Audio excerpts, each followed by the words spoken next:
We begin tonight with new changes to the vaccine schedule recommended for children under the age of 4. The CDC's advisory panel, which was completely overhauled by Health Secretary Robert F. Kennedy Jr., voted to change how children are protected from measles, mumps, rubella, and chickenpox.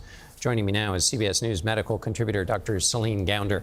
So, Dr. Gounder, what did the panel exactly decide, and what do you make of it? So the first dose of measles, mumps, rubella, and varicella, so this is the chickenpox, that vaccine, the first dose is typically given at 12 to 15 months. The next dose is typically given at 4 to 6 months. And you have the option of giving them as 2 separate vaccinations, so MMR and the chickenpox, or as a combined vaccine. The old recommendation was that in children under the age of 4, the preference was to split them up. But parents, after being counseled by their pediatrician, could choose to have the combined shot. For children over the age of 4, the combined shot is the current recommendation. And why did they do this? Well, there is a very small risk of fever and associated with that seizures. I want to emphasize that the risk of a seizure related to fever is higher, much higher with an infection than it is with a vaccination. Okay. But that said, because of that very small risk, they are saying we just don't want to use the combined vaccine. We want to split it up because there is that increased risk with the combined vaccine. Any downside to splitting it up?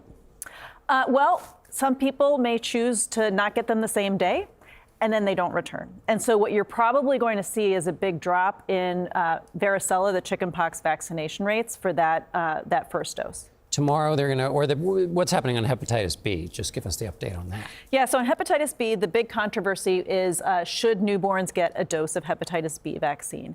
Now, the issue there, and they're saying, well, what if you've tested negative for hepatitis B as the pregnant mom? What are the chances you're going to transmit if you're negative? Does that kid really need it?